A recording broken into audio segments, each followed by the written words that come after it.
Welcome to the fifth parallel session on Toward Green Democracy.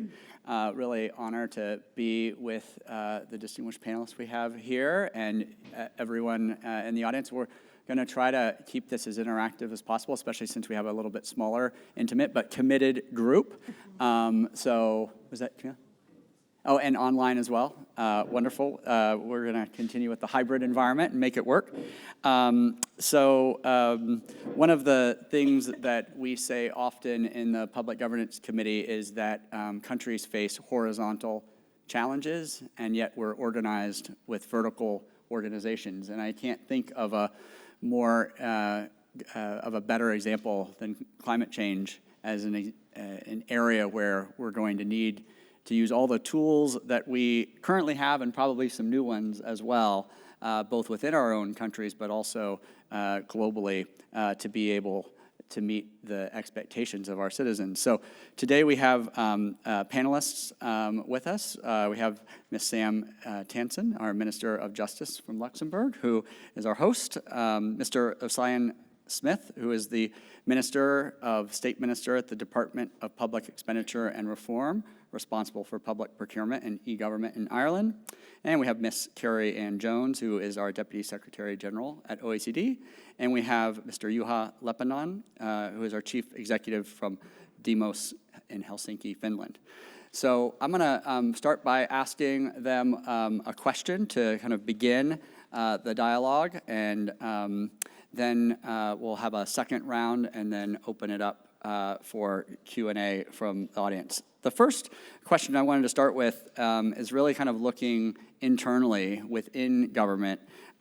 What are some of the whys and hows that government needs to be able to change how we operate to achieve the climate and environmental goals that we've established? So I'll go ahead and begin with Ms. Tansen. Yes, well, first of all, thank you all for being here, and I'm going to switch to French, so if you need translation, just stick that in your ear. Je trouve que la question est vraiment d'une importance primordiale, parce que c'est la question que nous devons nous poser tous les jours en tant que gouvernement. Je vais peut-être attendre que tout le monde ait sa traduction prête.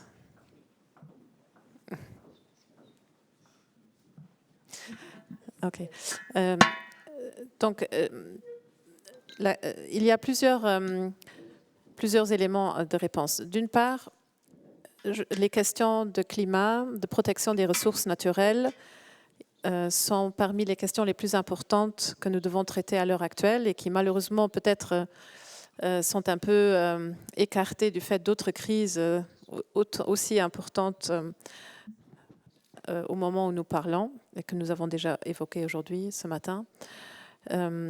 N'empêche que nous ne devons pas perdre de vue qu'il s'agit de garantir la planète pour les générations futures et pour éviter beaucoup de malheurs, de pauvreté et de flux migratoires dus à l'immigration. Qu'est-ce que nous devons faire et comment nous devons procéder? Nous devons, bien entendu, en tant que gouvernement, donner le bon exemple et ne proposer que le genre de mesures que nous allons également appliquer à nous-mêmes.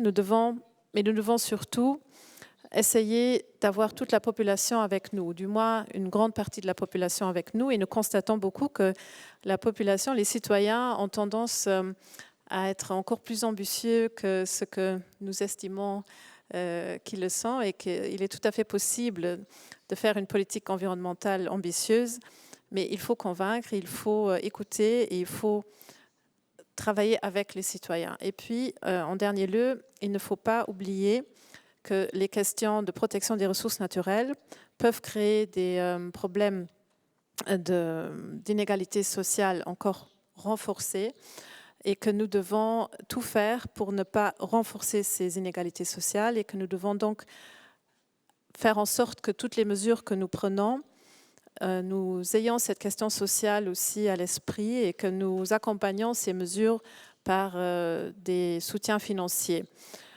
Je vais peut-être illustrer ce que je viens de dire par 2-3 éléments, si j'ai le temps. Le premier, c'est le mode de procédé. Nous avons, par exemple, en termes de mobilité, lorsque des nouvelles décisions sont prises, les réseaux de bus sont changés, ou un plan de mobilité nationale est établi à moyenne échéance, il y a une consultation publique, il y a une proposition, le ministre compétent va dans les différentes régions pour présenter cela et prend en compte aussi les remarques faites par les citoyens, ce qui est, je pense, très important. D'autre part, la société civile est également très, très importante. Il faut écouter ce que disent les experts en cette matière. Donc, pour tout ce qui est le plan le climat, le développement durable, il y a un conseil supérieur pour le développement durable qui est constitué d'une quinzaine de membres qui accompagne aussi le gouvernement dans l'élaboration de ces politiques. Donc, ça, c'est un peu pour le grand cadre. Merci. Great, thank you. And Mr. Smith, love to hear how you're leveraging procurement and some of the other tools you have within Ireland to make progress on your climate goals. Yeah, so how can we use procurement to advance green goals? You know, the Irish government, I'm sure this is the same as in other countries, is the largest customer. You know, we would spend maybe 16 billion euros a year and of government money, and we have to direct that in a way that either is bad for the environment or is good for the environment. But I suppose the way that procurement has built up, the goals of procurement, the basis of the whole thing is get value for money for your country, get good quality, and spend money in a fair and transparent way. So those are the three goals, and we're coming along then and saying, okay, there's another one. You know, you also need to protect the environment or do something that's good for climate change. So it's hard to get people to change, and it is hard to get people to, you know, to do a different job from the one that they've learned to do.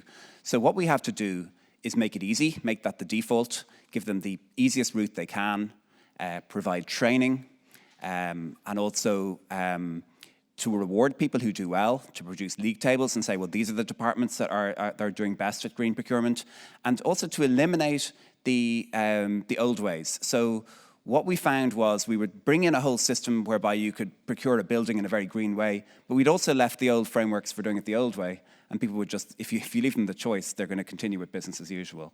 So that's part of it. Part of it was just to make sure that we're getting rid of the old thing, and it is really important to do, because if you start, if the citizens see that the government is going green and is spending in a green way, we have a significant effect in the economy, significant market power, but also we're leading by example. And finally, we are learning ourselves as government, as public administrators, as politicians, what's actually involved in the challenges of going green. So there's no point in me telling people to drive an electric vehicle, but I've got a diesel vehicle and I've never charged it and I've never had to go through the problems. I've never walked a mile in somebody else's shoes. Or for me to say, you need to reduce your travel, but then I'm getting a private jet or something. So it is really important that we're doing those things so we can make the policies. So that's for me is Right. Thank you. And we have Deputy Secretary Jones with us as well, and you've seen this from a few different angles in your career, so I'd love to hear how OECD is contributing to this. Thank you, Dustin, and I'm very happy to be on this panel. I think this is a very important topic. There's really two ways, I think, when you think about this at OECD. First of all, because OECD is cross-disciplinary, in some ways it reflects governments. You know, there's an economics group, there's a education group, there's a environment group, and the horizontal project on climate change is looking at some of the very issues that governments are looking at, and how do you integrate these? And we're seeing some of the same challenges. How do you get the economics into the environmental piece? How do you make sure you're dealing with the social issues? And how do you make sure you're dealing with the educational issues? So in that way, our horizontal effort is kind of mirroring what governments are going through and then trying to inform some of those policies. But very specific to reinforcing the democracy initiative, when this was being discussed with members and thought about what the elements should be, it was clear that the nexus between this very complex problem and governance was not a trivial point. It had to be part of thinking about how do you look at the democratic model of things, how do you make sure you can have citizens make these changes, as my colleague was saying, it's just a very challenging question. We realized it's a dimension that was missing from the initiative, and it was required of government and the wider public sector to understand how do you steer this particular challenging transition. So about a year ago, when OECD country delegates and the Public Governance Committee, which you are very familiar with, and the Regulatory Policy Committee, and the Committee of Senior Budget Officials, they all discussed this issue, and they've come together, and that's one of the chapters in the book that was talked about today, Building Trust and Reinforcing Democracy. There's a chapter just on greening. So the short answer is, it has to be integrated, but it's a new kind of issue. Our indicators show that across different tools, governments are in fact gearing up to go green. For example, green budgeting has increased. As of 2021, of the 38 OECD countries, 14 had implemented green budgeting practices. The 2021 regulatory policy outlook shows that the OECD member countries and the European Union have gotten increasingly better at requiring regulators to consider environmental impacts of regulation. And I think we've seen that across many governments. We also see positive evidence of countries aligning their long-term infrastructure plans with environmental policy and implying good business practices and frameworks in public procurement, as was just mentioned.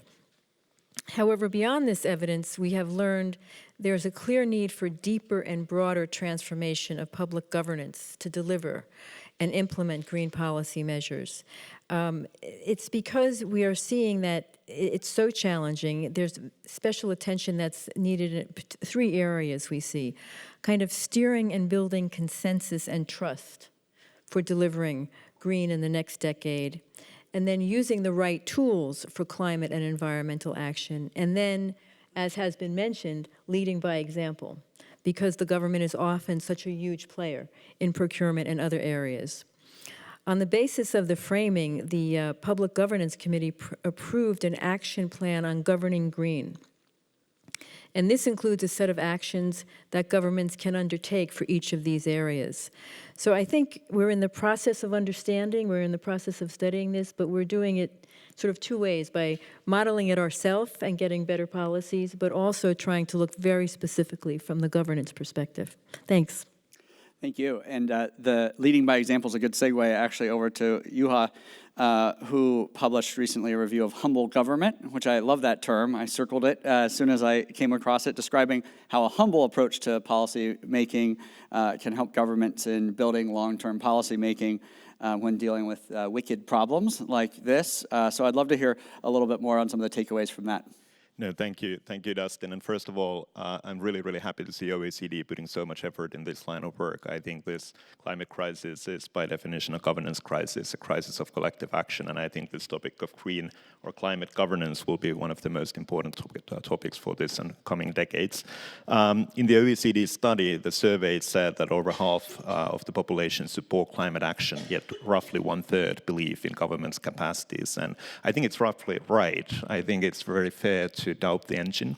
And a lot of our work is on that level. And the challenge there is that you work with processes that are very, very codified. And if we talk about budgeting, there will always, or for a long time still, be a methodological superiority for ministries of finance to assess fiscal implications versus ecological implications. So humble governance essentially was one attempt to provide hypotheses for that, like fairly practical hypotheses in terms of how governments could reform policy-making cycle, essentially. So it's based on the theoretical work from Charles F. Sable from the University of Columbia. He's been studying governance with empiric examples from different case studies in different parts of the world, from California to some of the global governance schemes, such as the Montreal Protocol, and essentially codified that into a theory called experimentalist governance. So together with Chuck and with the Finnish government, around 3 years ago, we started to work on how would that look like as an application on policy design. Because based on those empiric examples, what Charles Sable has been able to do is to identify 4 principles 4 functions that need to be in place in a policymaking cycle that is able to actually deliver on long-term future-oriented reforms. One is a function to strengthen consensus. Another one is a constant reflection and identification loop on incentives. The third one on peer learning between the key actors in the industries. And a fourth one, a revision mechanism, because in many cases the goals that we put in place are not the right goals. So there needs to be an explicit way to actually tackle that. So essentially the humility there refers to humility in front of knowledge, humility in front of collaboration with the actors that are actually able to achieve those goals, but also humility as accountability, because we're also facing some of the false dichotomies of the 20th century. One being that having directionality and a proactive stance by a democratic mandate, by a government, does not necessarily mean that implementation should be centralized. So you can have directionality, but at the same time be experimentalist and collaborative in terms of how you move forward. So that's essentially the framework, but then as we know, all issues are contextual and particular, so there's no blueprint. So what we hope that work would help to do is to help design then the more specific mechanisms through which those 4 functions can actually be delivered. So that's essentially what the humble governance work is about. We've been doing now cases in Finland with sustainable timber construction, with our government, with the local entities, with the industries, within the state of Colorado, in the implementation of the Biden infrastructure package and so forth. So it's in a way a working progress that hopefully provides learnings for others as well. Great, thank you for that. And I just realized while I introduced all our panelists, I didn't introduce myself. So I am Dustin Brown. I'm the Deputy Assistant Director for Management at the Office of Management and Budget and Chair of the OECD Public Governance Committee, where we are trying to do a real integrative approach for all the different sub-bodies that are within the Public Governance Committee, focusing exactly on these issues. So really appreciate those insights. I actually want to stay with Juha for just another minute on kind of the second round of questions, which focus more on the external kind of relationships we need to build with our citizens. Obviously, trust in government is going to be key if we're going to make progress on meeting citizens' expectations and have success here. So Finland is an interesting case study, and we've heard it referred to as the Finnish paradox in terms of levels of trust in government in Finland is quite high, but people's belief that they can influence the political process or policy process is low relative to maybe other countries. Could you maybe share any insights you have on that dynamic? No, thanks, Dustin. That's a really, really interesting question. And I think there's a bunch of different conventional hypotheses on why that is, ranging from the fact that the Finnish political system adapts rather slowly, meaning that there are segments in the population that don't feel political efficacy and capability to have an influence in the political system, ranging from the social institutions and the welfare state basically providing the decline of trust may be a bit slower than in some of the other. We're also seeing the decline, but it's just slower than in some of the other places. But I'd like to actually explore 3 bit more speculative hypotheses, because those might be more useful for the discussion, because in a way we are learning from that paradox every year and with every survey and every study moving ahead. One is that in a way having high trust in institutions can mean having lower efficacy and need to have an influence on those. And this was most likely particularly true in the beginning of COVID, for instance. So in a crisis, that is something that very easily happens if you trust your institutions too much. And I think that is very relevant if we talk about the climate crisis, because if we only think of the formal ways to participate, democracy becomes easily very performative. And I think we should more explore what democracy means as a cultural trait in the context of the transformations and crisis where we are. The early days of democratic literature were much about that. They were much about how, and specifically in the US, that was also much documented. And I think that level of everyday democracy in the context of the climate crisis is something to explore further. The second is that the Finnish political system is still fairly consensus-oriented, and that can also mean that there's a lot of very hegemonic positions politically within the society. So I can easily recognize a fact that it may feel really challenging to challenge some of, for instance, premises on economic policy. The alternative ideas take a longer time to go if there is a constant consensus mechanisms building up from an electoral cycle to an electoral cycle. But then the third one might be the most relevant hypothesis in regards to the context that we're talking about here. Because if we think about the climate crisis, the argumentation is often about what a nation state, a small country such as Finland, can do. It's really similar with economic policy and globalization. So you cannot taxate, you cannot put in forward a variety of different mechanisms. So it just might be that it's the government that lost parts of its efficacy, not necessarily the citizens themselves. And this is something because we work with governments from different countries every year, and it's very much reflected in the ethos and the discourse and the language used. So governments very easily use the language of enabling change, for instance, which is fine in stable conditions. But if we talk about crisis or significant transformations, people expect more. They expect accountability. So it might be that there are that level of reflections that people somehow are able to percept, and with that then have a position that creates a lack of efficacy on political action in the Finnish context. That's definitely one of the themes that comes up in our PGC meetings is how do we take the way governments manage in a crisis and apply it to kind of the day-to-day, maybe not always most urgent issues, but long-term systemic ones, because I think we do have a lot we could learn from those. Let's come to our host country and hear maybe some from Luxembourg about how you're taking steps to build trust and get buy-in on the kind of consensus that's going to be needed to achieve these long-term goals. Oui, si je reviens plus vers le sujet de notre panel.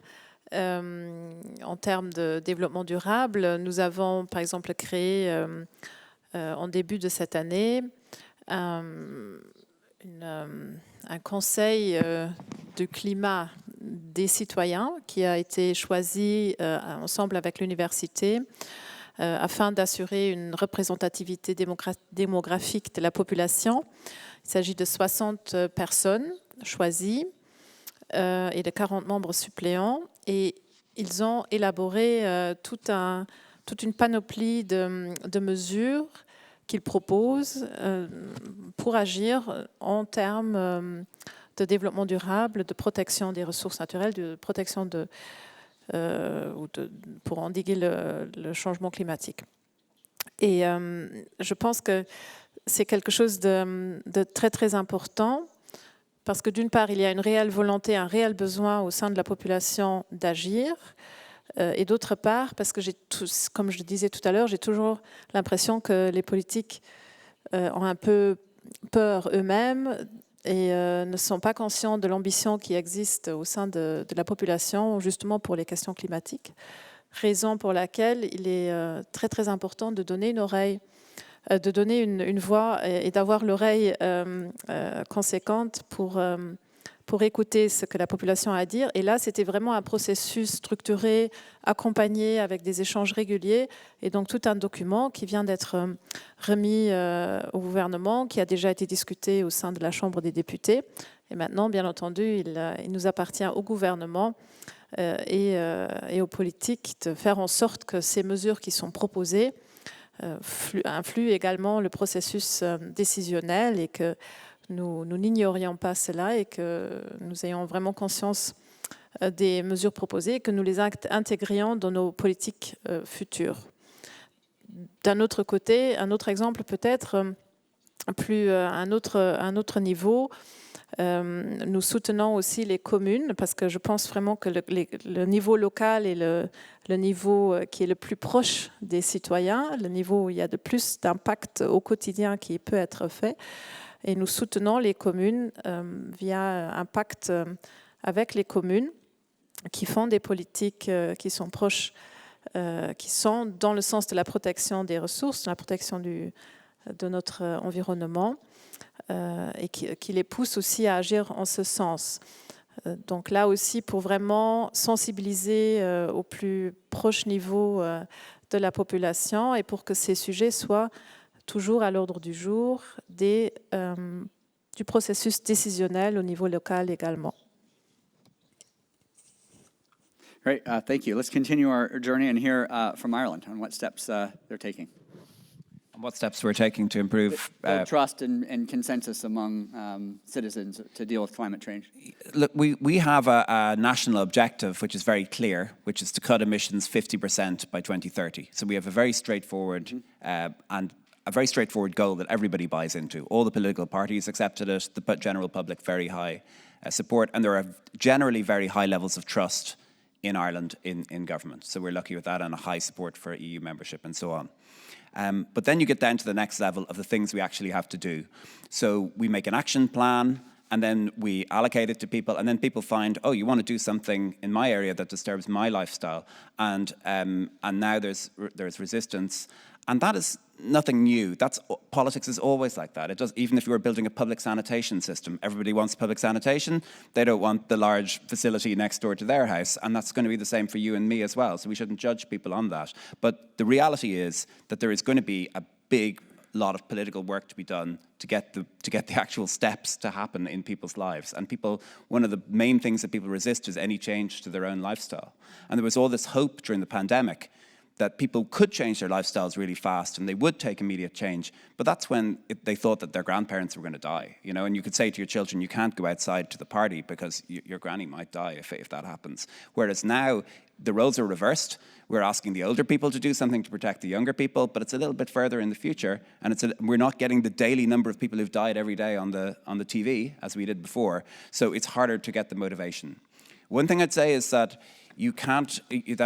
asking people not to do things is nowhere near as effective as suggesting to people what they could do. So making positive suggestions to people. And sometimes, you know, if all of our climate actions are framed as things that we're forbidding you to do, or taxes, or you know, banning things, then it's not going to work because people are being backed into a corner. Whereas if you say, look, I'm giving you this very positive route. For example, in Ireland, we introduced an 80% grant to insulate your house in some ways, or we cut the public transport fares in half for young people. That if you can bring in a very positive change and say, well, look, here's something nice. Now, obviously those things cost money sometimes, and you might have to have something that balances it. But we really need to have a positive set of things for people to move towards. And also, I suppose we need to say to people, we need to go beyond, yes, we were all agreed we need to do something about climate change. We're all agreed we need to cut the emissions. But when this comes to your area, can you please support it? Sometimes the bit you get a lot of, it appears from social media perhaps, or it appears from the people who show up at a public meeting that everybody is against it. And in fact, it's a very vocal minority. And so politicians are sometimes deceived into thinking that the public are against a particular climate action simply because the minority is so vocal. And that's what, you know, you were talking about public participation and public consultation. And one of the problems with public consultation is that if we allow it to be people coming to us instead of us going out to them. So if we say, look, oh, you public participation, just email this address and, you know, send in your comments, or, you know, come along to a meeting. But the people who come to the meeting are not representative, and the people who fill in the forms are not representative. We actually, and as a politician, I know I can only find out the reality by going out and stopping people on the street or knocking on people's doors and coming to people who are not coming to me directly and saying, how do you really feel? So that's a pitfall. It's a risk that we will be deceived that the loudest voices represent the majority when they don't. Yeah, how you connect the actions to the outcomes, I think, is a really interesting question. And one of the ways, I think, to do that effectively is by having a good evidence base that really shows people kind of the connection between the activities you could take and then the final results. I'll give you an example of that. You know, if you want to shut down, a straightforward climate action is you're going to shut down the street outside a school in the morning to cars. And you're going to say the last 100 meters you got to walk it or something. And I've seen that done very effectively in cities where they did a lot of air pollution monitoring first. They provided the data to people. They said, look, there's really high levels of air pollution outside the place where you are delivering your children to school in the morning. It's affecting the parents and the children. And for that reason, we're going to have to cut this down. And then you show afterwards the outcome is great reduction, happier children going in. And part of getting this idea across to people or persuading people is to have a really good vision, to sell to people the beautiful future of the children happily arriving in school, walking down, cycling down, and so on for the last 100 meters, and that you have that, that you can present that as the happy future rather than the frightening, alarming future. So not just about climate kind of broadly, but also about the quality of life people have all in about terms quality of of life. health and and happiness. Yeah, Yeah. excellent. Kieran, I'd love to hear what OECD would say in terms of the evidence kind of base for some of these actions and what insights you've been able to identify through the research OECD's been doing. Thanks, Dustin. Well, I think that, what we're talking about is the whole idea of trust here, so that government can take action. And with governing green, clearly those are big actions, and so these two are very tightly linked together. And OECD has, looked at these in the survey that has been mentioned. I mean, the clear linkage of this becomes obvious when you realize that governments are struggling with a very difficult backdrop, right? They're trying to tackle very hard climate problems that are critically dependent on state action, but also dependent on other governments' action around the planet, as well as everything in the background, right? We have the inflation, social and economic reforms that are carried out, and all the question about trust in public institutions. So the context is making trust a very important element of all of this. And I think that what we see, as has been mentioned, that while there is trust in the government recognizing it, actually taking actions and making it happen is not there. So there's this reality base. And I think my colleagues are talking about really what has to be happening. You have to bridge that reality, sort of between what they think can be done and what is actually done. And I think what is going to be happening at OECD is there's a new trust survey coming, which will happen regularly, and climate was one of the questions on it. And so you begin to generate the data here to say, okay, is this getting better? And I think that's where the data comes into play, and you begin to also see, well, are these the right questions? I think there'll be questions in the future that might have to look at this issue of local versus national. How do you deal globally? But I think we're just beginning to touch on this. How do you link the two, governing green and trust, to make a difference? So it's just the beginning of this, and that's part of what this whole discussion is about. Where do we go from here to get this data, and how granular does it have to be? At what level do you get this? So I think we're starting, and it's coming, but we have a lot to learn about trust in actually having action on climate. Excellent. All right. Well, the panelists have done their job in keeping remarks brief and to the point, which I really appreciate, which leaves an opportunity for us to hear from the audience, which is filled out nicely. I'm pleased to report. Good showing here. So I'd love it if you could just introduce yourself, where you're from, and then your question, and we'll have our panelists respond. Yeah. Just wait for the mic just a second. There you go. I'm Yilmaz Arguden, chair of the Governance Committee of Business at OECD. We are talking about trust, but in general sense, it seems like. There are different dimensions of trust. Trust for the integrity of the government. Trust for the capability of performance. Trust for following the processes, rule of law, and so forth. And trust for fairness. They're all different. So we have to make sure that we are talking about which trust, and we have to build all of those trusts, as a matter of fact. And one of the things that I see, particularly with respect to climate thing, is that we think that climate is cross-cutting, but a new issue, and we are not considering all the other activities that we are doing in the government to handle this particular issue. We need a total restructuring of our thought process. For example, people work with incentives, right? Incentives influence people's behavior very well. As the minister mentioned, that if you give them positive incentives, if you give them information, they change their behavior and so forth. But right now, our tax systems are basically based on what we can measure easily. And we tax those things that are measured easily. And we are not considering collecting the same amount of taxes without increasing it from negative externalities rather than positive externalities. Perhaps it was not possible 20 years ago because we didn't have the technology to measure and so forth. However, right now, especially over a period of time, let's change 20% of our tax income to negative externalities in the next 2 years. And in the next decade, we can have all of them based on negative externalities, which will have a lot more impact than what we are trying to do with separate activities on the climate change. So we need to think about how we are collecting resources, how we are utilizing it, not only for climate, but also for fairness with respect to different parts of the society and so forth. Try to think about restructuring how we are governing and how we are conducting the government could give us very significant impact rather than looking at issue by issue to these things. And it can also improve trust in all the dimensions that I mentioned. Thank you. Great. Thank you.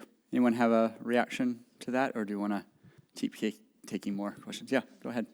On the different kinds of trust, I mean, I think that trust in integrity is more basic than trust in performance. So you might have a view that your politicians or your government is trying to do the right thing, but then you might think that their performance is bad and they're failing.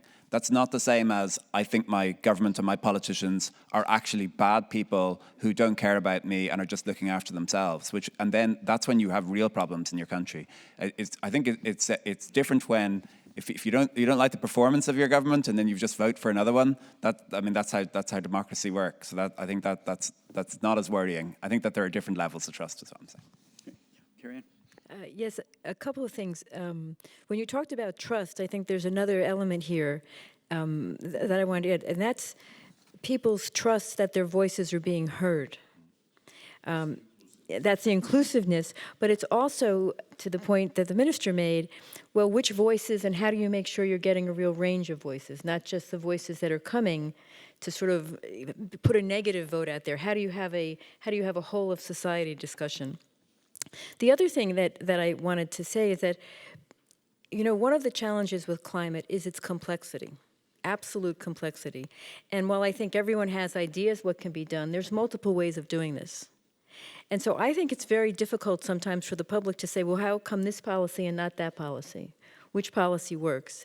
And one of the areas where OECD is trying to move out into this area that's very complicated is it has this new activity called the Inclusive Forum on Carbon Mitigation Approaches. And that's to actually have an inventory of all the different approaches and try to say, well, what are they doing?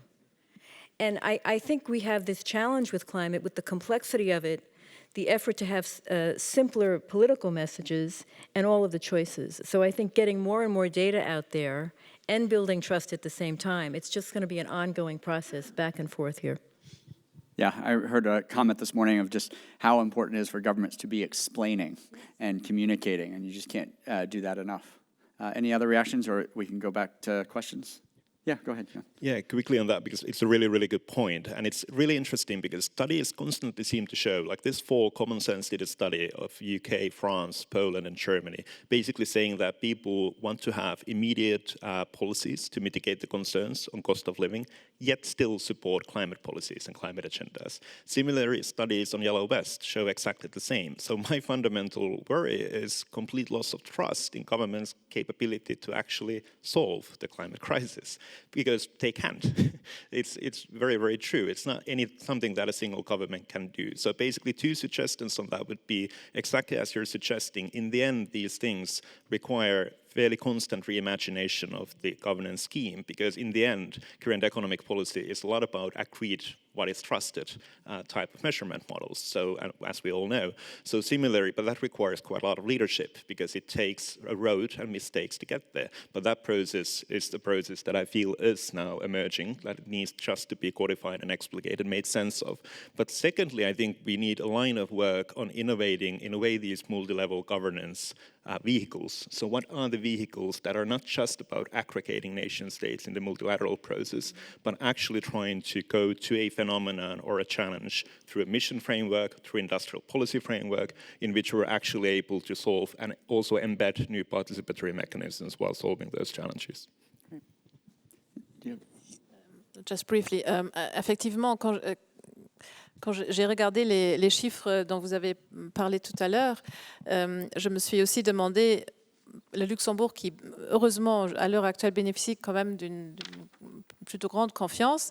Les gens n'ont pas tellement confiance que nous allons, en matière climatique, prendre les mesures nécessaires. Et je me suis justement posé la question, est-ce que c'est parce que de toute façon, ils pensent que nous ne sommes aussi en tant que petit pays dans l'impossibilité de réagir efficacement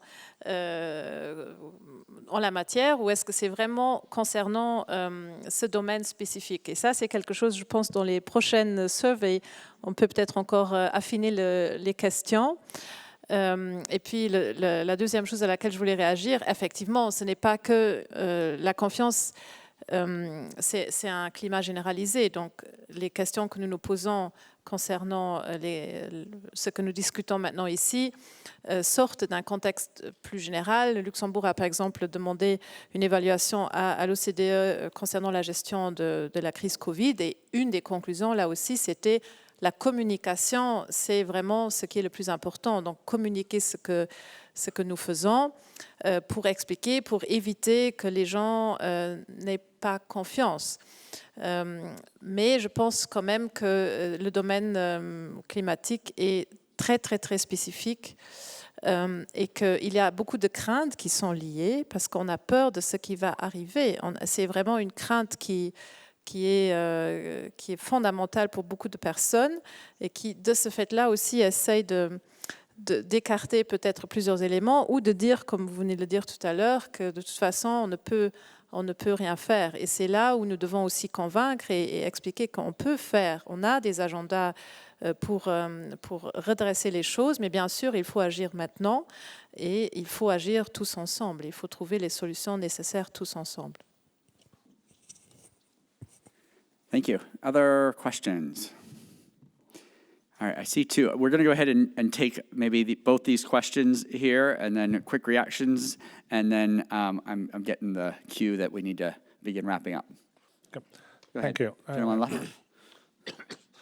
Sorry, thank you. I'm Luis Fernando Medina. I am the ambassador of Colombia to the OECD, and I'm very pleased to be here. And I had a question. I noticed that the panel, of course, because of the provenance, was mostly focused on climate change from the point of view of industrialized countries and, of course, the perspective of mostly consumers with, of course, although Finland poses a host of great examples of management of common resources and so on, from which developing countries can learn. And I was very interested about the remarks that you made on Finland. But precisely that brought me into mind a question about how to build trust in situations of significant asymmetries of power. And I was thinking, for instance, the case of the mechanisms of participation and dialogue that have been built in many of the developing countries for communities. But then these mechanisms get, let's face it, eroded or co-opted by sometimes private sector or sometimes even the government that actually decides to start picking favorites within the communities and thus undermining the consultation mechanisms and therefore eroding trust and eroding the efficacy of the mechanisms that are supposed to be to the service of managing the commons. So I wonder if I think there is a critical dimension that we should keep in mind when thinking about how to isolate these processes from the asymmetries of power that will necessarily interfere. Thanks a lot. Great, thank you. And one more question here.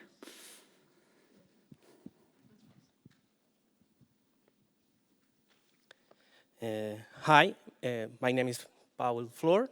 I'm head of the Interministerial Coordination Division of Government of Chile. And well, at the beginning of this year, Chile has taken a huge step in coordinating the response to climate with a new climate change law with goals, plans, and several sectorial instruments. And we are now at the beginning of the implementation of this law, and we are interested in how do you see the role of the centers of government in this challenge? Excellent question. Anyone like to begin? Yeah. Sorry, was that question, what is the role of central government? Center of governments, I think. Yeah. So I suppose we've just made our Climate Act last year, which has a legal requirement for us to reduce emissions by a certain amount, to halve our emissions by 2030 and to reach net zero by 2050. And we set carbon budgets, so there's only so much you can emit in each sector. So, so many million tons of carbon can be emitted over a 5-year period in transport, for example, or so many in agriculture. And we're doing those up to 25, up to 2030, and so on. And they are legally enforceable, so you can sue the Minister for Transport if they don't do that, and so on. So we've put in these. That's our central target, and then what follows from that then are the climate actions. So that's our framework. Now, I think that we put it in, and people are saying, "How are we going to make this? This is very challenging." But it was important to do that. Important to do that part first. So Yeah. that's our framework. Pretty clear role for the center of government in establishing that government-wide framework, and then being able to assign different ministries and sectors to And it. we didn't invent it from scratch. We looked at the UK. They had been very successful at both growing their economy and at the same time as cutting their emissions. So we looked at what was working there, just like every country does. You look at the jurisdiction where things seem to be going okay, and then we tried to improve on that. We have a Climate Change Advisory Council as well, which is a sort of independent body of people who are trusted, who are from different disciplines, who advise the public about whether they believe that the government's plans are realistic. Great, thanks. Carrie Ann? Yes, I was able to attend a meeting about a month ago that OECD held for the senior officials at the center of government, where they come together and they share experiences. And that was a really interesting discussion. I think Dustin was there for part of it. It was a lot about COVID, but a lot of the lessons, I think, carry over to any complex crisis. The challenge is that climate is a slow crisis, and so it's hard to maintain that urgency. But some of the things that were pointed out, the coordination across ministries, and much more frequent than they had ever done before. And I think that's probably true on climate as well. The ability to have more data in real time and to be able to communicate that data well. These were some of the lessons I think that they were trying to keep going post-COVID, but I think they're very similar to sort of what's needed with climate when you're trying to really move forward on action that cuts across a government, that requires behavior change, and it's just complicated and it's urgent. So I think those are very hard things. They're almost management things, if you will, but they're the basics that let you keep it moving, I think. That's what the lesson I took from that conversation. Right. Yeah. Yeah, I'll follow up directly on that, and it's really interesting to hear about Chile's example on this, and I think exactly that, because we've identified essentially 3 symptoms when delivering climate policies. One is on detachment, which is a lot about participation engagement. The other is fragmentation, and the third one is senselessness, so that the policies themselves don't seem meaningful in the context. So that's essentially a problem of creative policy design.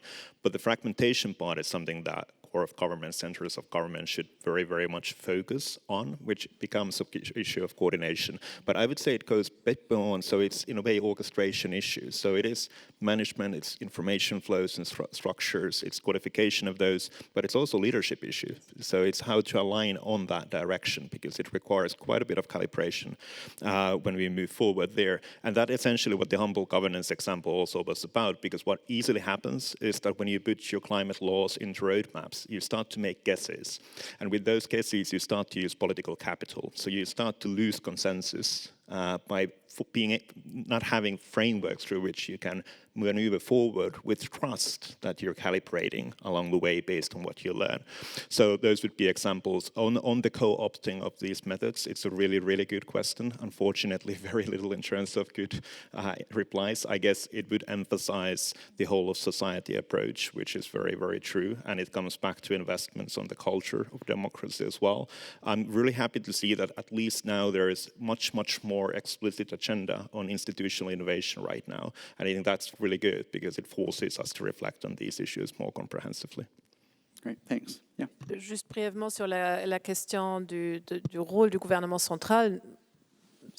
Bon, au Luxembourg, nous avons un cadre qui est similaire à celui en Irlande, avec des buts d'émissions sectorielles. Bon, je ne pense pas qu'on puisse attaquer en justice directement le ministre en charge, C'est intéressant comme système quand même, mais il y a une veille qui est faite de ces buts qui sont inscrits et il y a des négociations. Quand un secteur, par exemple, dépasse, il faut se mettre à table et voir si on peut donc épargner dans un autre secteur. Donc c'est un groupe interministériel qui est en charge du suivi de ces projections au niveau du gouvernement, effectivement, aussi.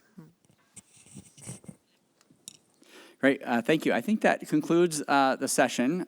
So really appreciate the panelists' contributions and your questions. However, the dialogue will not stop here. So look forward to continuing that out into the next sessions. And I don't know if we have a time for when the next session begins or any other announcements you want me to make, Jillian? Yeah, so the next session is going to start at past. Okay. In the plenary room. Great. Feel free to grab a coffee and a cake on the way in. Wonderful. And special thanks to our translators. I like that title. Thank you. Thank you. I've been both a policymaker in the U.S. and at OECD.